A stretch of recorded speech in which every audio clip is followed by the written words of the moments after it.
Bonjour à tous, aujourd'hui on se retrouve dans cette nouvelle interview en compagnie de Jean-Léon Barthes, ancien footballeur semi-professionnel et coach personnel. Il va nous raconter son parcours et sa définition du coach sportif. Donc bonjour Jean-Léon Barthes, comment ça va? Ça va bien, super bien. Parfait. Je te laisse te présenter pour ceux qui te connaissent pas. Ok, je m'appelle Jean Léopard, j'ai 38 ans, je suis marié, j'ai deux enfants. Et puis voilà, on est chez moi, chez nous, dans l'entreprise Atelier 71, où je passe la plupart de mon temps dans mon univers professionnel. C'est quoi ton métier? Je suis coach personnel, ça fait longtemps maintenant, ça fait bientôt 15 ans que je suis instructeur fitness, personal trainer. Et puis voilà, même si c'est un métier qui reste encore à bien définir et puis à structurer dans notre pays, voilà, c'est ce que je fais pour gagner ma vie depuis bientôt 15 ans. 15 ans déjà? Et, Et voilà. Tu peux nous décrire un petit peu ton parcours professionnel, personnel?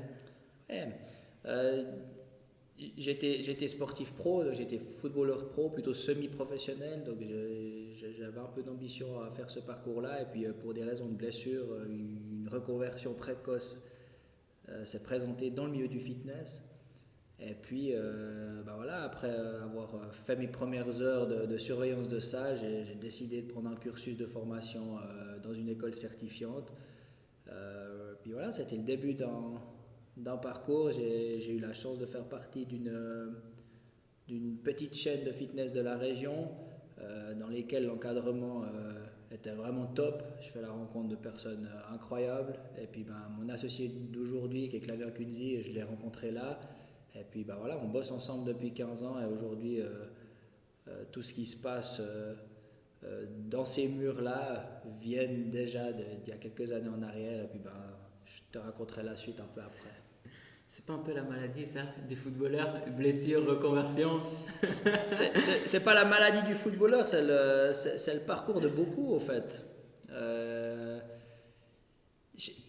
Je ne sais pas s'il y a un parcours type, mais en fait, les success stories qu'on connaît, c'est vraiment des exceptions. Et puis, il faut juste accepter ça. C'est complètement OK pour moi. Moi, je n'ai pas de regrets du tout. Et puis, preuve en est, c'est qu'aujourd'hui, je suis heureux dans ce contexte-là. Et puis, je peux même me demander certaines fois si je ne m'étais pas blessé ou si j'avais pas eu ces pépins physiques-là, est-ce que je serais ici en train de te parler? Donc, pour moi, c'est complètement assumé. Et puis, presque une chance. Est-ce que tu peux nous parler un peu des études que tu as fait, les diplômes que tu as? Ouais.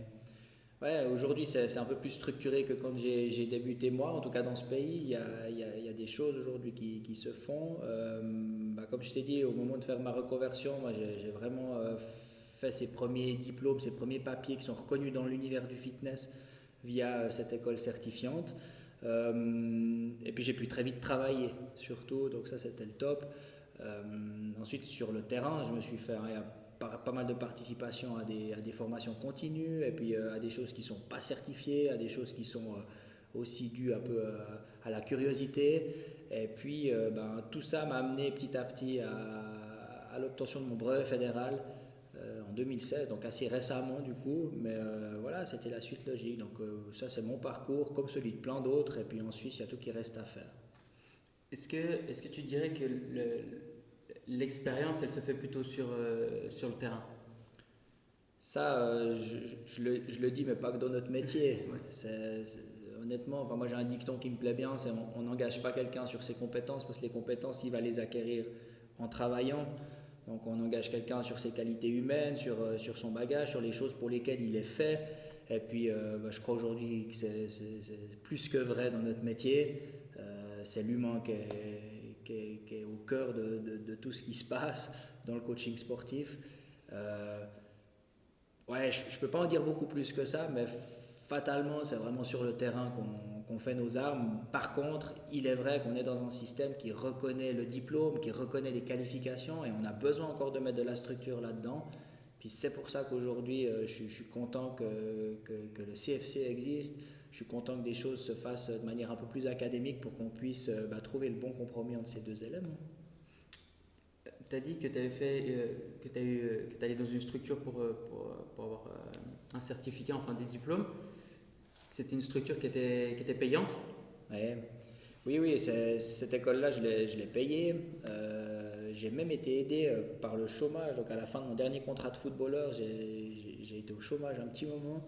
Et puis dans cette idée de reconversion, ils m'ont accompagné pour payer les premiers modules dans cette école-là.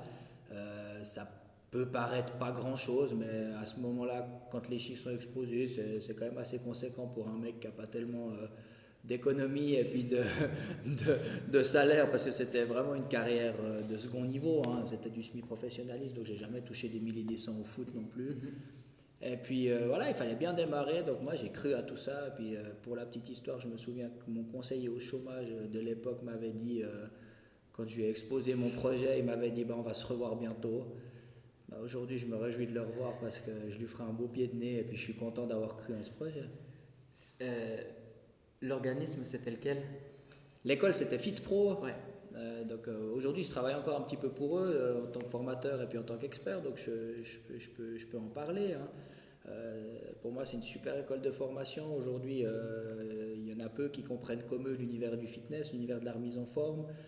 Et puis voilà, c'est des formations certifiantes. Leur diplôme est reconnu dans le milieu du fitness. Aujourd'hui, il y a beaucoup de Suisses romands qui bossent dans nos chaînes, dans nos fitness indépendants, etc., qui sont passés par leur formation certifiante ou du moins leur workshop ou leur formation spécialisée.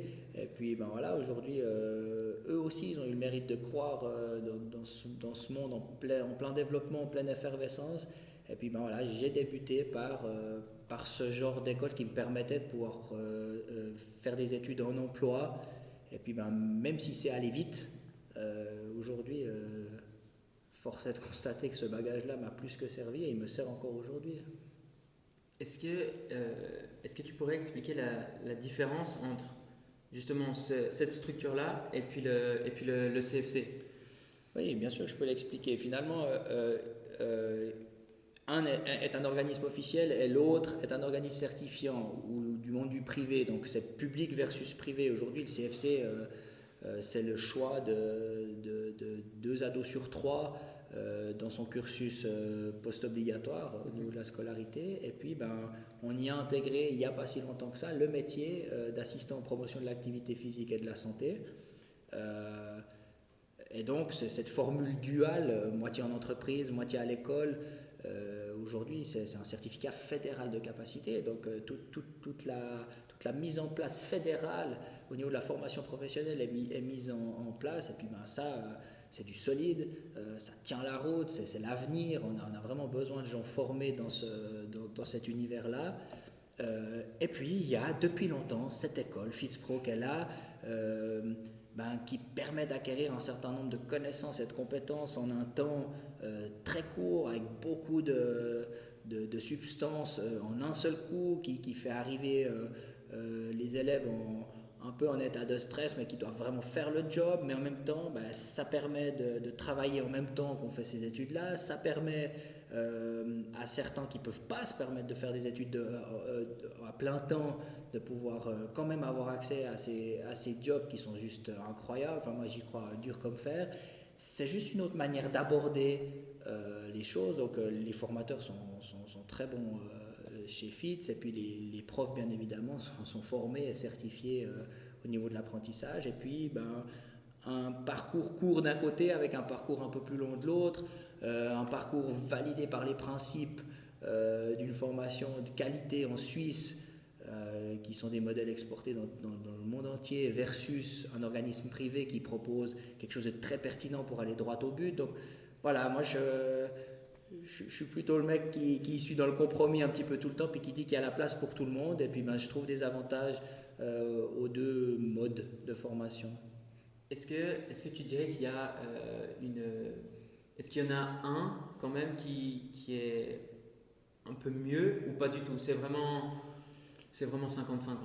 Écoute, moi je fais pas de ratio parce que j'ai plutôt tendance à répondre à ce genre de questions en disant non, c'est l'individu et ses besoins qui vont créer la formation type. Bien évidemment que le fait qu'il y ait un CFC au bout de la formation duale, je devrais foncer dans cette voie-là puis dire ok, non, mais il y a la place que pour ça. Mais bien évidemment que le marché du travail nous dit autre chose, bien évidemment que la vie de chacun dit autre chose. Je fais partie de ces gens qui n'auraient pas pu recommencer des études à plein temps au moment où le foot s'est arrêté pour moi.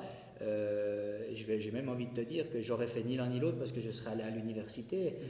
Même si je finirais à la même place aujourd'hui, ben, j'aurais pris le cursus académique parce que j'avais ma maturité en poche. J'aurais très bien pu plutôt aller sur cette voie-là. Et puis après, il n'y a pas de conflit d'intérêts, ou il n'y a pas de... Voilà, il n'y a pas l'Uni c'est mieux que le CFC qui est mieux que le... Viens, on fait avec. Aujourd'hui, les passerelles sont là. Et puis dans notre métier, qui est un nouveau métier, qui est un secteur économique qui est en plein boom, bah, il y a la place pour ça, bien évidemment. Et ça, il faut le dire, c'est clair que tout ce qui est académique et tout ce qui est fédéral et tout ce qui est, j'allais dire, drillé par les autorités, bah, aujourd'hui, il y a une reconnaissance qui est bien plus officielle. Et je dois dire que j'ai souffert pendant quelques temps un peu de la frustration du diplôme, quoi. Donc je suis content d'avoir été jusqu'à ce brevet fédéral qui m'a permis un peu de gommer cette frustration-là. Puis aujourd'hui, j'en suis fier et j'ai fait les deux. Et au fait, il y avait la place pour moi. Donc je dis pareil à tout le monde.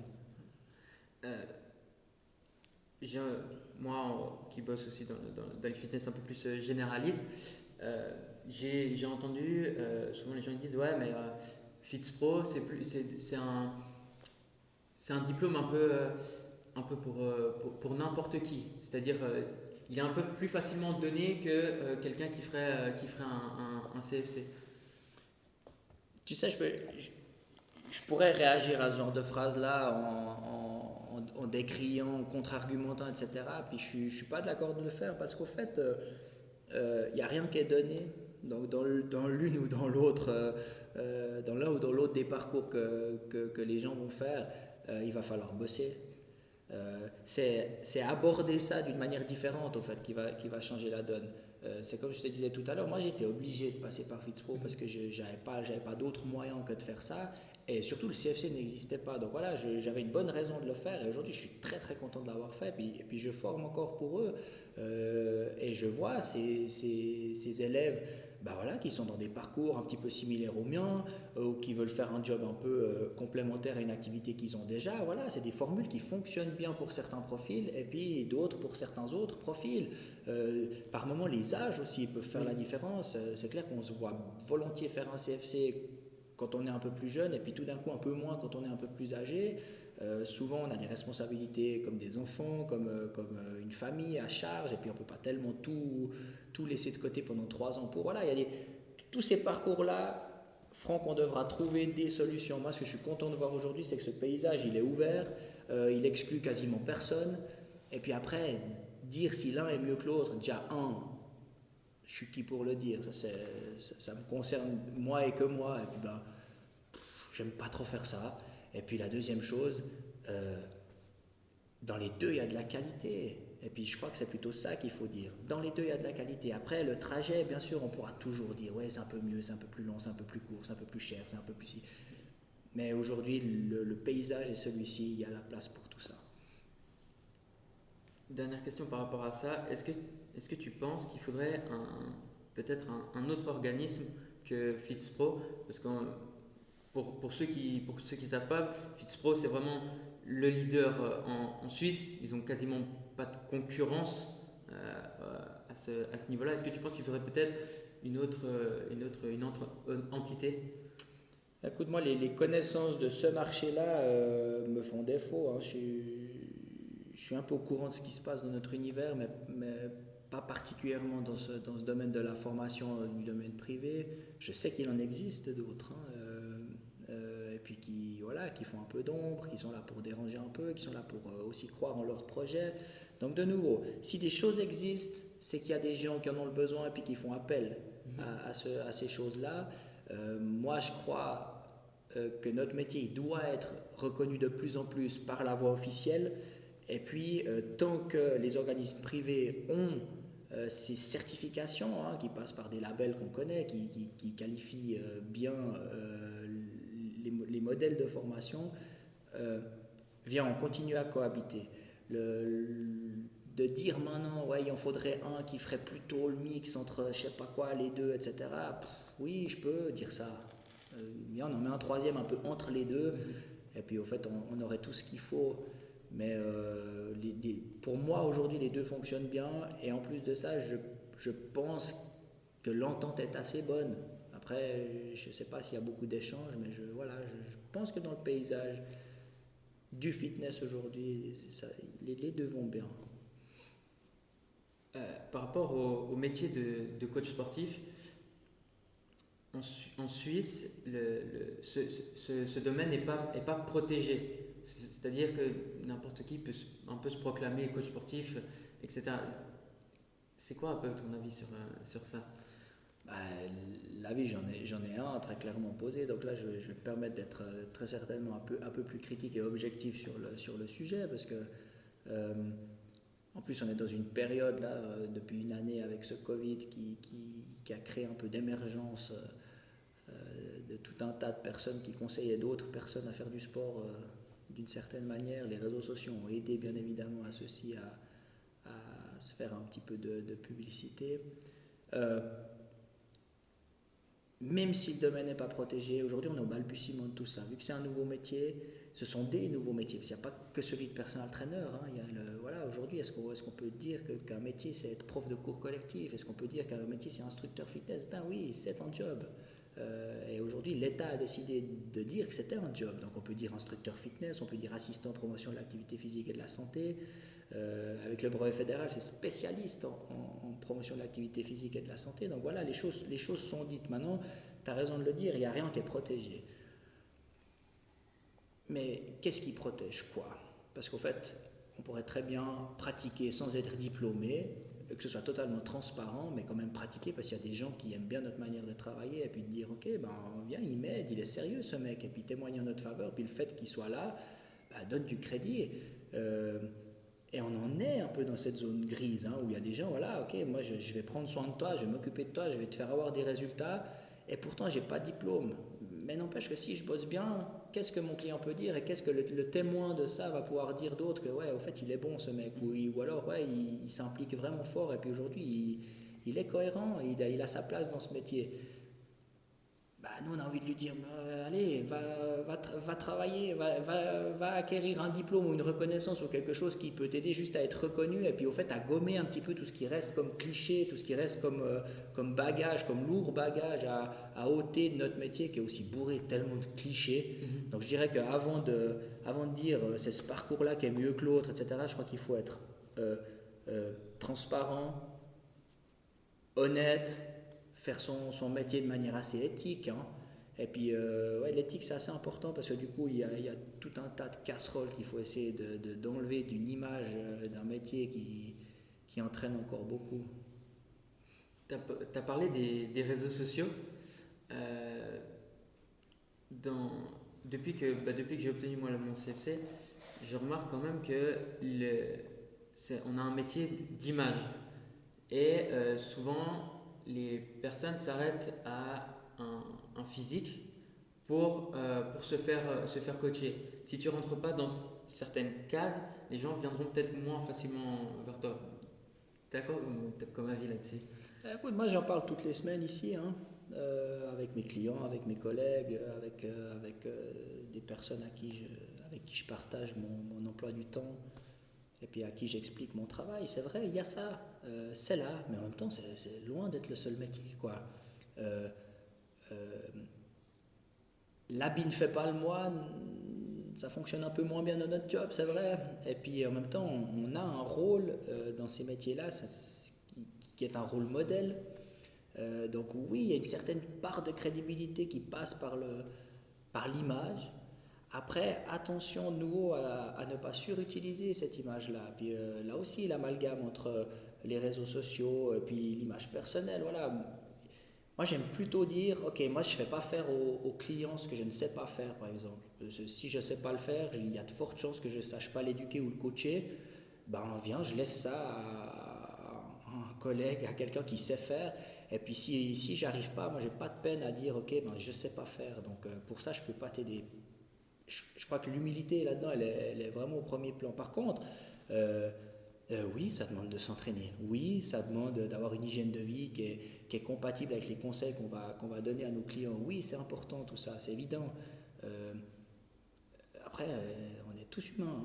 Donc voilà, il y a des choses qu'on peut se permettre, il y a des choses, on a aussi des baisses de motivation, on a aussi le droit d'avoir un corps qui est un peu moins parfait que quand on avait 25 ans. Oui, il y a toutes ces choses-là qui interviennent, mais le rôle modèle, je crois que c'est plutôt ça. Viens, on donne un peu l'exemple. Et puis on essaie de rester dans des proportions normales ou humaines, et puis on enlève un petit peu tous les extrêmes. Et je crois que si on est là-dedans, ça se passe bien. On revient maintenant un peu plus sur toi. C'est quoi qui t'a poussé à vouloir devenir coach sportif? Parce que tu aurais très bien pu faire d'autres métiers. Hein. Ouais, t'as raison. Écoute, en tant que sportif pro, tu vois, je t'ai dit qu'il y avait ce foot qui a animé ma vie de 11 ans jusqu'à 25, peut-être 24. Et puis, dans ce sport d'élite-là, j'ai toujours eu un espèce de caractère un peu leader ou un peu coach. Du coup, c'est plutôt une valeur qui est ancrée dans moi, ça. Et puis, au moment de faire ma reconversion, j'ai pas eu le temps de tellement cogiter. Tu sais, je me suis pas mis sur un carnet en disant, tiens, je pourrais faire quoi comme job, parce que tu sais, au fait, j'aime bien ci, j'aime bien ça, etc. Ça s'est un peu dirigé naturellement dans ce monde du fitness-là. Je dois aussi avouer que pendant que j'étais footballeur, quand je me blessais, j'allais faire moi-même mes rééducations dans ce fitness-là parce qu'il n'y avait pas d'encadrement suffisant pour me prendre en charge. Donc du coup, j'ai été pas mal... ouais, j'étais pas mal avec moi-même pour essayer de me débrouiller au mieux pour être de retour sur le terrain dans de bonnes conditions. Et puis, voilà, j'ai pas tellement décidé. Je suis allé là où on m'attendait, au fait. Et puis, on m'a ouvert les bras, on m'a proposé un encadrement de qualité, on m'a formé, on m'a encadré, on m'a conseillé. Et puis aujourd'hui, sans cette structure-là, je crois vraiment que je ne serais pas où je suis. Et j'ai jamais eu besoin vraiment de me demander si j'allais être coach ou pas. Je savais que j'y allais pour faire du personal training. Moi, ça a été la première chose que j'ai dit aux gens qui m'ont engagé à l'époque. Ils étaient deux, dont mon associé du jour. Et puis, je leur ai dit tout de suite, moi, je veux faire du personal training, je veux être coach, je veux accompagner les gens, je veux les aider, c'est tout OK. Donc maintenant, viens, emmène-moi, s'il te plaît, à faire ce parcours qui va me permettre de développer ça avec vous. Et puis, ça s'est passé presque naturellement. Maintenant, tu nous expliques un peu ton parcours. L'atelier 71, explique-nous un peu la genèse du projet, comment ça s'est déroulé. Ouais. En fait, très vite dans mon objectif de faire du personal training, il s'est très vite créé une équipe au sein du fitness. Cette équipe-là, elle était mélangée entre à peu près tous les collaborateurs du fitness. On était entre 60 et 80, si je prends l'échelle du temps qu'on a partagé pendant ma carrière. Et puis, chacun des instructeurs avait fait la certification personal trainer, donc ils pouvaient faire du personal training en plus de 16 heures, ou ils pouvaient faire du personal training à pourcentage réduit avec un autre pourcentage, de pouvoir combler avec des cours collectifs, avec du plateau muscu, des heures de réception, des choses un peu comme ça. Et puis moi j'ai tout de suite fait du personal training à grande échelle, je voulais faire que ça, donc j'ai quand même fait des cours, j'ai quand même fait du plateau, mais du coup ça a très vite laissé la place à ne faire que du personal training. Et puis dans cette équipe-là, on a développé ce service-là. On avait des formations à l'interne, des meetings réguliers, on étudiait ce qu'on était en train de faire, ça veut dire qu'on avait des statistiques, on essayait de se former aussi en communication, en vente pour avoir vraiment les bons outils pour pouvoir vraiment développer, intégrer ce personal training dans notre région. C'était le but véritablement, et puis on le faisait très bien, en tout cas à l'intérieur de ce fitness-là. Donc on avait un vrai modèle économique qui était bon, quoi. Et puis ça a permis de me lancer bien comme il faut, c'est évident. Ensuite, pour répondre à ta question de manière un peu plus précise, ça se transforme vite en freelance tout ça. Tu vois, il y a 5 clubs, 6 clubs, donc je prenais ma bagnole, j'allais faire 2-3 clients là, après je changeais de club, j'allais faire 2-3 clients là, donc je m'organisais un peu comme un indépendant. Hein. J'ai très vite été d'ailleurs indépendant. Peut-être la question du statut pourra aussi venir un peu plus tard, mais c'est important. Puis un jour, je me sédentariserais bien volontiers dans ce club-là, puis ce club-là qui propose peut-être un univers un peu plus propice, et puis tu sais, plus ça avance, plus on a envie de mettre de qualité puis d'excellence dans cette prestation-là. Aussi, les modes et puis les choses changent, on a envie d'un peu plus d'intimité, on voudrait un peu plus décider la lumière, la musique, l'odeur, enfin voilà, bienvenue dans nos fitness, quoi. Puis À l'heure de pointe, c'est pas super agréable à faire du personal training avec une personne qui aurait envie plutôt d'un petit cocon. Et puis il y a eu cette opportunité-là de vouloir s'isoler, de vouloir avoir une structure qui ne propose que de l'accompagnement personnel dans lequel on pouvait s'isoler. Et puis je crois que c'est plus une question d'opportunité que réellement d'avoir forcé le destin, mais elle s'est présentée, puis on a sauté dessus. Et puis juste pour faire encore la transition, on a passé quelques temps encore à continuer à freelancer, parce qu'on avait encore des clients qui étaient dans quelques clubs où on devait faire quand même quelques kilomètres pour y aller. Et la nouvelle clientèle, on leur demandait de venir dans nos nouveaux locaux. Et puis l'atelier 71 est devenu géré à 100% une fois que tout ça a fait un peu bascule et puis qu'on a pu se focaliser que sur ce projet. Est-ce que tu as rencontré parce que vous, avec ton associé, est-ce qu'il y a eu des soucis, comme tu as dit, tu bossais dans un fitness, est-ce que ça n'a pas posé peut-être un souci en termes de concurrence ou... Non. Tu sais, le modèle qu'on a très vite mis en place au sein même du club, c'était que les coachs devaient être indépendants. S'ils ne l'étaient pas, c'était tout à fait OK, il n'y a pas de souci. Mais on peut presque dire que ceux qui étaient indépendants, c'était vraiment ceux qui voulaient faire de cette activité-là leur métier principal, alors que les autres collègues faisaient quelques séances de personal training. Donc eux, ils étaient plutôt salariés du club avec un appoint, avec une activité accessoire avec leur personal training. Ça a très vite été assez clair. Et puis, bien évidemment, tu sais, on formait une équipe. Donc, au fait, il y avait des échanges d'informations qui étaient sains, il y avait une entente qui était saine, il y avait une transparence qui était vraiment bonne.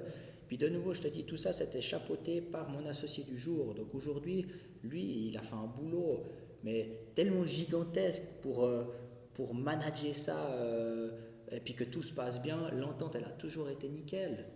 Bien sûr, il fallait parler un peu de sous, bien sûr, il fallait parler un peu d'assurance, bien sûr, il fallait parler un petit peu de confort, d'un confort d'équipement, de nanani qui mettait l'argent pour racheter un peu de matériel, etc. C'est évident. Mais l'entente était bonne, le boss de cette chaîne de fitness-là, je dis on l'aime pas, mais le mec, il est impliqué comme personne, en tout cas, que j'ai pu voir dans ce métier-là. Et puis il nous a mis dans des super conditions. Il a toujours été à l'écoute et échangé pour qu'on trouve toujours le meilleur compromis pour faire grandir le coach et le club, ou le club et le coach. Et je crois que sans cette recette-là, ça aurait pu être moins bien. Ouais. Au niveau de la structure, en fait, de bâtiment, tout ça, à l'atelier saison 1, comment vous êtes organisé, comment ça s'est passé pour les recherches, au niveau des coûts, si on peut aussi peut-être parler d'argent, si ça ne te dérange pas. Non, on peut, pour moi, c'est pas un souci. C'est un peu le nerf de la guerre, de toute façon, ça. Hein. C'est ça qui crée les problèmes, à mon sens. Hein. Donc, du coup, je te parle volontiers d'abord de l'opportunité. Il y a, tu sais, dans ce projet-là, il y avait une recherche de salles. Ouais, on a cherché un local, une salle. Est-ce qu'on allait visiter des appartements? Est-ce qu'on allait visiter des locaux industriels? Voilà. Puis on n'avait vraiment aucune idée au début de savoir qu'est-ce que ça pouvait coûter. Puis tu sais, on faisait l'addition de nos activités à tous les deux en se disant tiens, voilà, ça nous ramène tant, donc qu'est-ce qu'on pourrait mettre en place pour payer un loyer. En même temps, on savait ce que ça nous coûtait de louer l'accès aux salles de fitness qu'on utilisait pour bosser. Donc voilà, une fois qu'on avait fait un peu les calculs, on a des ordres de grandeur, mais cette histoire-là, particulièrement, elle est juste belle.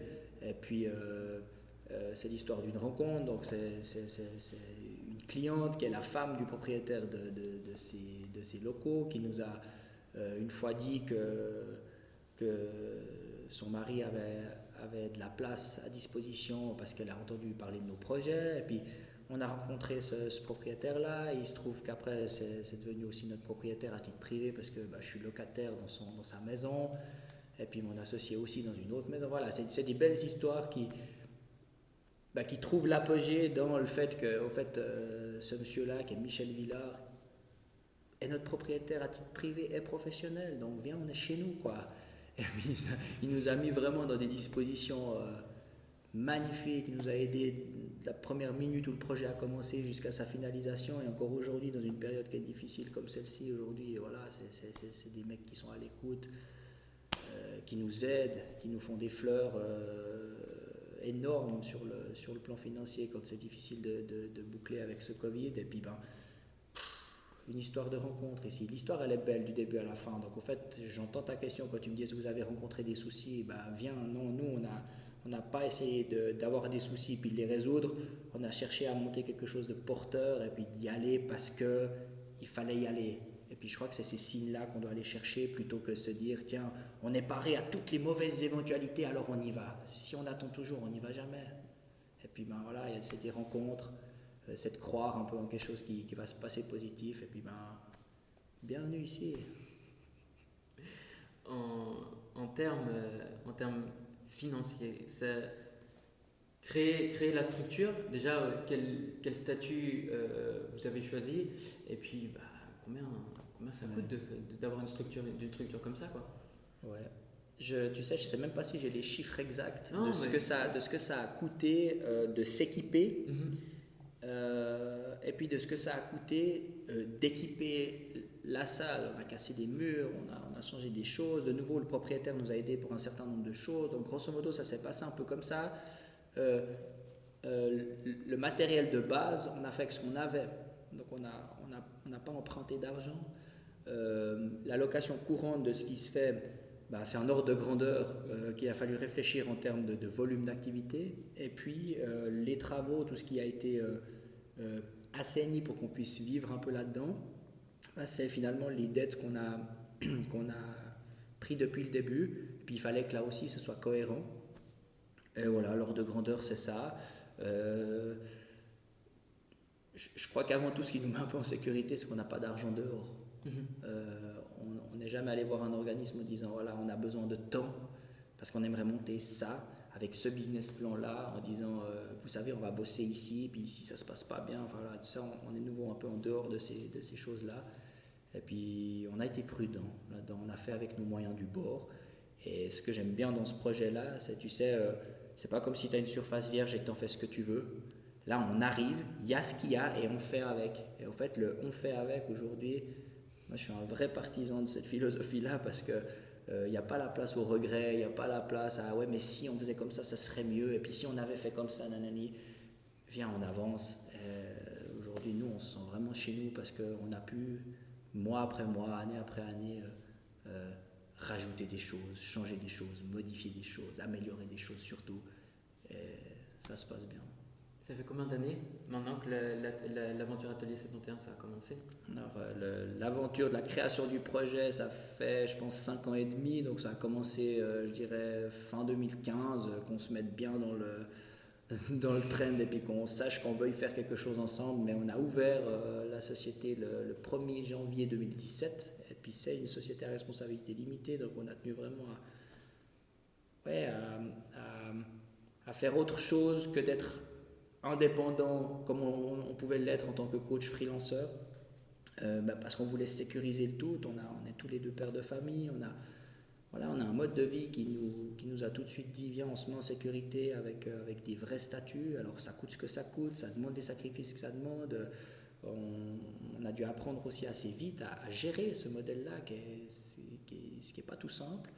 Et puis même si on a des compétences en coaching, tu sais, c'est la même chose que quand tu es peintre et puis que tu es un bon peintre puis que tu veux te mettre à ton compte parce que tu veux être un peu libre, ça veut en tout cas pas dire que tu vas bien savoir gérer ta trésorerie et puis ton calendrier, mais par contre tu es un bon peintre. Et puis ça c'est ce que j'attribue à notre collaboration à Clavin et à moi, c'est que je pense qu'on a un duo qui est tellement complémentaire qu'on a vite su gérer notre entreprise de coaching bien. Tu parles justement de bien gérer son entreprise, mais toi, c'est pas ton domaine de prédilection à la base. Toi, c'est surtout le bien-être pour les personnes, etc. Mais en ce qui concerne, je sais pas, tout ce qui est comptabilité, enfin, tout ce genre de choses, ça c'est comment? Vous avez une fiduciaire, vous avez... Alors tu vois, tout ce qui a besoin d'être officiel dans un statut comme le nôtre, qui est une société à responsabilité limitée, c'est évident qu'on doit s'entourer par des professionnels. Donc bien évidemment, on fait appel à un fiduciaire qui nous coach dans la manière de gérer tout ça et puis qui évidemment est notre garant en termes de santé financière. Mais ensuite, ben voilà, on a chacun, tu sais, c'est ce que je te disais tout à l'heure dans la réponse, on a des compétences à la base. On a des compétences, elles sont là, ok, toi tu es à l'aise avec les chiffres, toi tu es à l'aise avec la com, toi tu aimes bien l'image, euh, toi tu aimes bien faire le ménage, bon ben ok, on est parti quoi. Et puis on a des cahiers des charges qui circulent comme ça, et puis ben, bien évidemment, aujourd'hui pour l'entretien du lieu, on a une femme de ménage qui est incroyable, et puis en qui on a toute confiance, notre fiduciaire, on a toute notre confiance, notre propriétaire, tu sais aussi, ce propriétaire-là, il a à peu près 70 ans maintenant. Et puis tu sais, il y a toujours la parole un peu du vieux sage qui vient nous dire, ok, on n'a pas de problème à lui poser un certain nombre de questions. Là-dessus, c'est aussi un indépendant, il a aussi fait carrière dans un tout autre domaine, mais il peut nous donner ces tips-là. Nous, on est à l'écoute de ce genre de choses-là. Et puis ben, ensuite, voilà, aujourd'hui, c'est principalement moi qui m'occupe des chiffres dans la société. Non pas parce que j'ai beaucoup de facilité avec les chiffres, mais parce que voilà, j'aime bien contrôler ce qui s'y passe à ce niveau-là. Et puis aujourd'hui, je suis garant de retransmettre les informations à notre fiduciaire, par exemple. Et puis Clavien a une grosse part de responsabilité dans tout ce qui est image et communication de la société. Et d'ailleurs, c'est quelque chose qu'il enseigne aux étudiants à PAPS dont on a parlé tout à l'heure. Et puis ben voilà, c'est pas pour rien, on a un peu chacun nos compétences de base qui viennent accompagner notre bagage de coach. Est-ce que tu dirais que la clé, on guillemets, d'un bon business, de gérer son entreprise, tout ça, c'est surtout les relations, le networking, tout ça? Moi, je pense que ça en fait clairement partie. Après, je ne saurais pas dire dans quelle proportion c'est plus important ou moins que d'autres aspects. Euh, Tu as remarqué que je réponds de toute façon à toutes tes questions dans un espèce d'équilibre comme ça. J'aime bien. Moi, l'art du compromis, c'est ce qui m'habite. Et puis, Clavien, je sais qu'il fonctionne un peu la même chose. Je pense que celui qui dit que ça, c'est la solution, avant même d'exposer la solution, on se trompe déjà en disant qu'il n'y en a qu'une. Et puis, derrière, je crois que oui, ça fait partie. Viens, on essaye de voir le paysage un petit peu en grand comme ça, puis dire oui, ça aussi c'est important. Viens, on s'y intéresse. Viens, on s'approprie un petit peu ça. Quitte à laisser tomber ça, mais au moins on s'y sera intéressé, puis on aura fait le choix de ne pas utiliser ou d'utiliser. Puis ben voilà, aujourd'hui on est conscient du paysage dans lequel on travaille. Bien sûr que demain, je te donnerai une autre réponse en disant j'aurais mieux fait de dire ça ou de faire ça, tu vois. Et puis ben, c'est pas grave.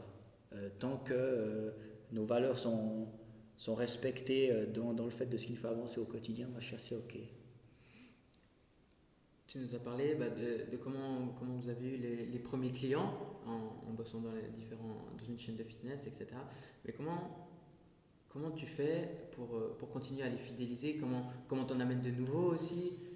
Ouais, alors tu sais, il y avait ça, les débuts, ils n'ont pas été tellement difficiles pour nous parce qu'on avait déjà notre carnet de clients en tant que freelanceur. Donc finalement, en ayant créé un lieu supplémentaire dans lequel on pouvait les accueillir, euh, c'était pas une tâche très difficile. Cependant, après, ben oui, il a fallu maintenir des bonnes relations avec les fitness pour aussi montrer patte blanche. On est en train de voler personne à personne, mais voilà ce qu'on est en train de créer. On peut cohabiter, il y a la place pour nous deux là-dedans. Et puis ben ensuite, il a fallu faire parler de ce lieu, c'est évident. Et puis très vite, on s'est rendu compte, on pensait, à juste titre, et encore maintenant, que c'est le coach qui fait la différence. C'est le service et ses compétences du coach qui font que peu importe qui il va coacher, puis peu importe s'il le coach ici ou ailleurs, c'est les compétences du service du coach qui vont faire la différence. Et puis on s'est rendu vite compte que le lieu faisait beaucoup. D'ailleurs, on y avait mis toute cette énergie à la base sans forcément avoir l'objectif de viens, on va vendre le lieu. Non, on pensait que c'était un lieu où on pouvait cohabiter plusieurs coachs, plusieurs services avec le pilates, avec le massage, puis où les gens allaient se sentir bien et ça nous suffisait. Mais très rapidement, on s'est rendu compte que le lieu, il était vendeur au fait. Et les gens se sentent bien ici. Et quand on s'est rendu compte de ça, eh ben on a changé un petit peu de mentalité ou de philosophie et on a absolument tenu à ce que les gens viennent nous rencontrer ici. Et puis chaque rencontre commence par une visite et puis ensuite on peut s'asseoir et poser les objectifs, faire connaissance et puis s'occuper de mettre en place le plan d'action. Puis ensuite on fera transpirer et souffrir un peu les gens. Est-ce que tu dirais justement que c'est la philosophie que vous avez adoptée qui a fait que vous êtes un peu plus démarqué des concurrents Ça doit faire partie de ça. Tu sais, il y a cette recherche constante à se différencier. Tu vois, déjà à la base, je pense que pour être différent, il faut être spécialiste de quelque chose. Hein, d'être des bons généralistes, c'est déjà bien. Franchement, c'est dur d'être un caméléon, hein, et puis de faire plusieurs choses bien. Nous, on a envie de croire qu'on est les spécialistes, qu'on est des spécialistes du mouvement, et puis qu'on est des spécialistes de la prise en charge individuelle ou en petits groupes, et puis qu'on a une manière d'aborder les choses qui fait de nous des coachs qui sont efficaces, puis qui sont bons, quoi.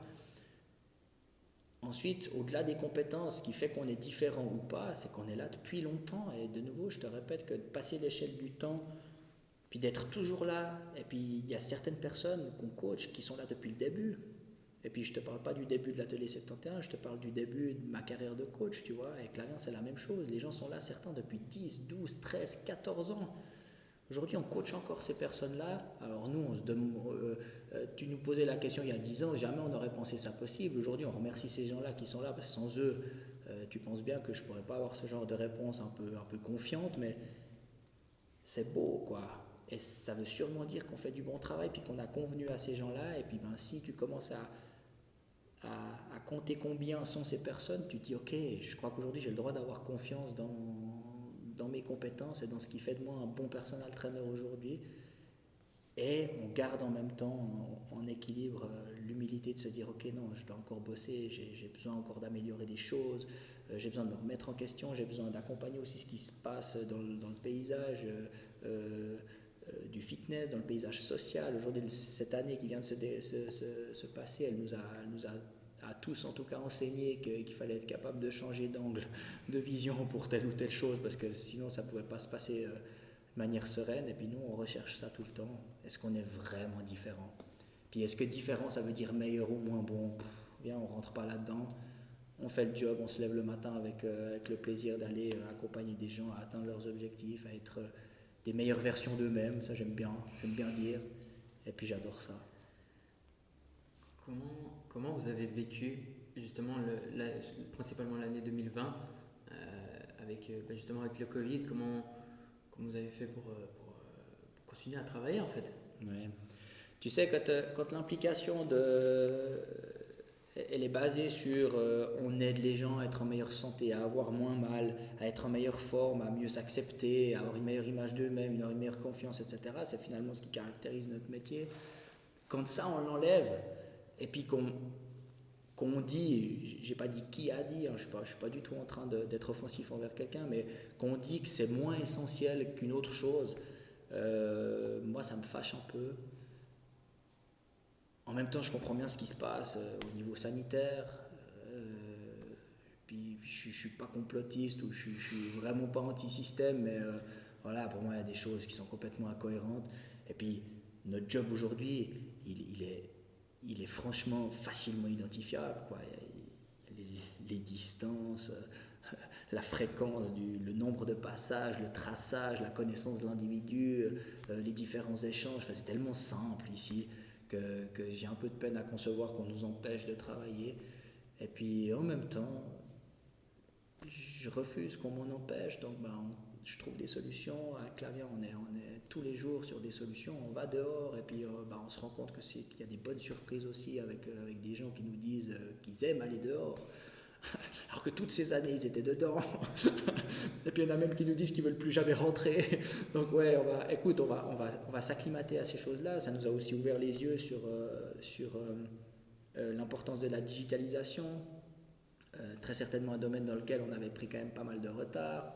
Tu sais, on n'a jamais le temps d'y aller parce que ça prend du temps, puis on y va, mais au goutte à goutte. Voilà, aujourd'hui, on a, je veux dire, profité de l'opportunité d'avoir un peu plus de temps pour se mettre sur d'autres projets. Et donc, au lieu de dire que je suis fâché et que c'est un scandale qu'on ne puisse pas travailler, j'ai envie de nous dire qu'on nous a enfin donné du temps, d'avoir le temps de se poser sur des projets qui nous tiennent à cœur.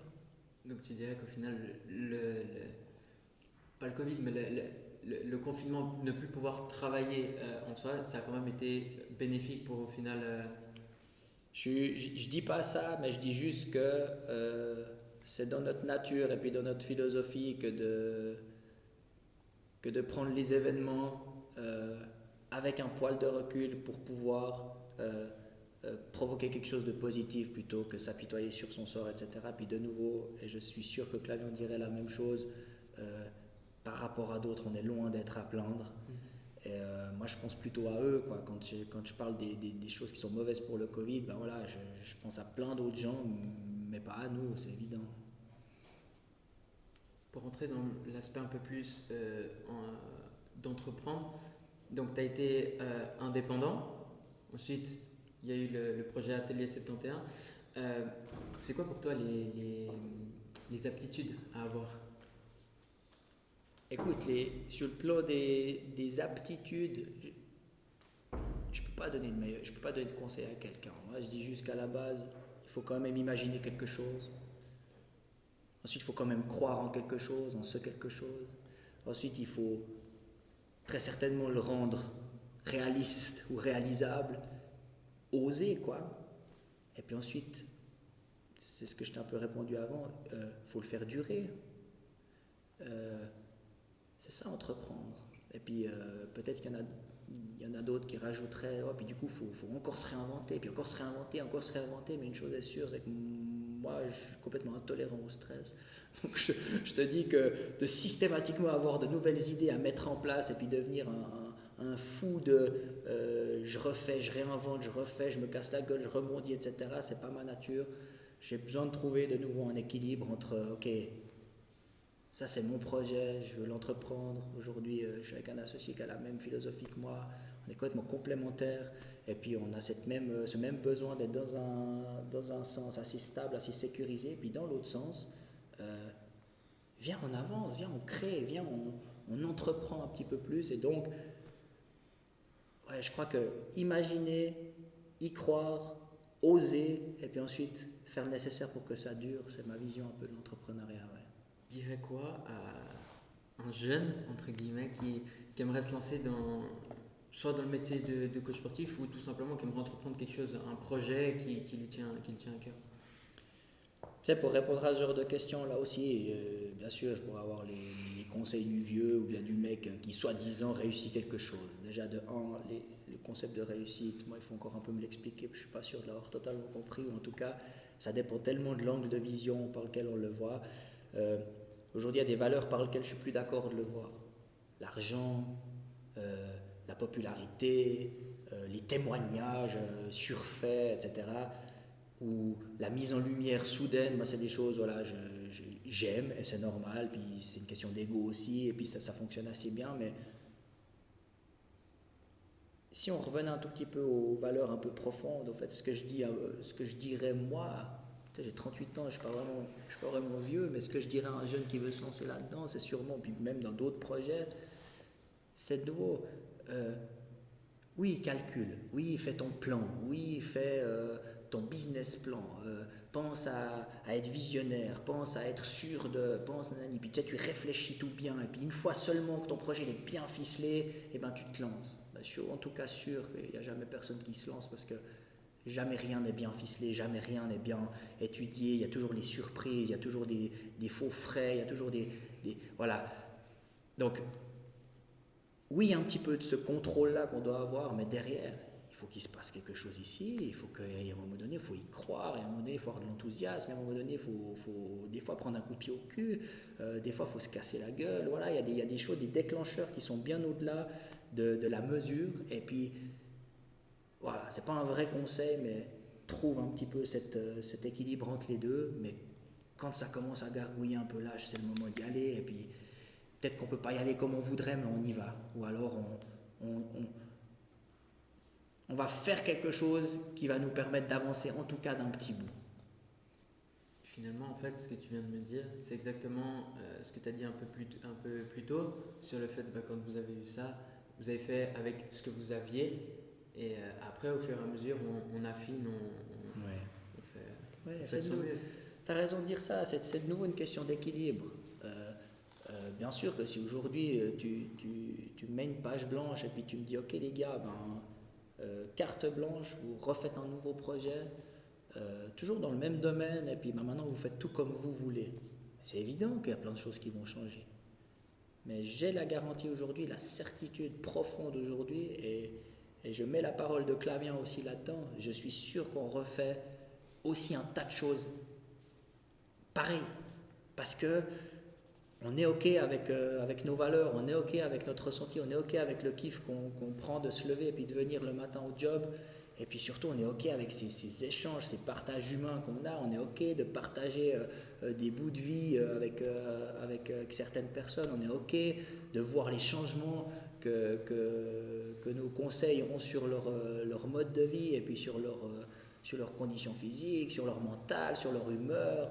Voilà, sur leur confiance en eux, voilà, aujourd'hui ça n'a pas de prix, et puis c'est ça qui est au cœur du projet, c'est pas tellement, viens, on aurait dû faire la peinture verte, quoi. La dernière question, quelle est la définition pour toi d'un coach sportif? Waouh. Ouais, c'est quoi un coach sportif? Pas forcément un bon coach sportif, mais qu'est-ce qu'un coach sportif? Tu vois, aujourd'hui, coach, c'est utilisé à peu près dans tous les jobs du monde. Dès qu'il y a besoin d'un coach, ça veut dire qu'il y a besoin de compétences extérieures pour faire quelque chose, ou pour améliorer quelque chose. C'est souvent là que ça vient. Quand on a besoin d'un coach, c'est qu'on pense quelque chose qui ne va pas, ou on pense quelque chose qu'on voudrait améliorer, ou qu'on voudrait changer en tout cas. Améliorer, c'est pas encore dit. Donc le coach est là. L'entraîneur est là, le coach c'est un terme sportif à la base, voilà, on a un coach qui nous dit quoi faire pour gagner le match, on a un coach qui nous dit comment faire pour atteindre une performance, voilà, ça c'est la base du truc. Mais derrière, tu sais, le coach c'est celui qui gère l'équipe, le coach c'est celui qui je veux dire, qui paternalise un petit peu le team ou bien la personne, quoi. C'est quelqu'un qui prend sous son aile ou quelqu'un qui accompagne. Voilà, on peut accompagner tout ça avec un vocabulaire encore plus élaboré si tu veux, mais voilà, cette notion de coach déjà, elle est assez généraliste. Mais dès qu'on fait appel à un coach sportif, à mon avis, on fait appel au savoir et au savoir-faire de quelqu'un qui va être capable de nous enseigner, de nous éduquer sur le plan de l'activité physique. Ça c'est la première chose. Ensuite, dans cette activité physique-là, il peut y avoir plein de choses. Est-ce que ça concerne un petit peu la santé? Parce qu'il y a des douleurs ou il y a des choses à améliorer suite à une maladie, etc., etc. Ou alors tout simplement parce qu'on n'a jamais trop fait de sport et puis il s'agit de moins être essoufflé quand on monte les escaliers. C'est plutôt le domaine de la santé. Ensuite, il y a la condition physique normale. Voilà, les gens, ils ont envie d'être en meilleure posture que moi pendant cette interview, c'est sûr. Mais voilà, ils ont envie de moins se sentir un peu flagada. Ils ont envie d'être un peu plus dynamique, avoir une meilleure posture, d'avoir une meilleure image, un peu comme ça, de peut-être gérer un petit peu leur poids du corps, d'être capable d'aller au boulot à pied ou d'aller courir tous les dimanches matins sans être trop embêté par des douleurs. Et puis il y a la performance sportive. Et puis tout ça, ça concerne plutôt ceux qui ont l'habitude de faire du sport et qui désirent être mieux, avoir moins mal, être moins empêché ou obtenir des performances ou des résultats qu'ils souhaitent. Donc voilà le panel un petit peu, je ne sais pas si ça répond vraiment à ta question, mais la définition, de toute façon, je pense qu'on n'en trouvera jamais. Après, qu'on fasse ça dans un fitness, dehors, dedans, etc., je pense que le coach sportif, c'est le terme général, et puis ensuite ce qui se passe là, ou en pilates, ou en yoga, ou en golf, ou en fitness, c'est des spécialisations. Et aujourd'hui, le coach sportif, moi je l'appellerais plus volontiers personal trainer. Eh ben, je pense que c'est quelqu'un qui se dirige vers l'individu et puis qui individualise complètement la prise en charge, peu importe l'objectif de la personne. Parfait. Merci beaucoup en tout cas d'avoir apporté ton point de vue par rapport à ce métier, sur ton parcours, et puis j'espère qu'on se reverra bientôt. Moi aussi. Non, c'était cool. Merci pour ces questions, c'est top. J'espère que ça peut, je sais pas, répondre à certaines interrogations des gens qui vont regarder cette interview. C'est censé être inspirant, rien de plus. J'ai pas inventé les choses sans trop trahir de secret non plus. Donc voilà comment on avance, juste de manière transparente et puis complètement en phase avec les valeurs qu'on aimerait diffuser autour de nous. On est là. Merci beaucoup en tout cas. Merci à toi.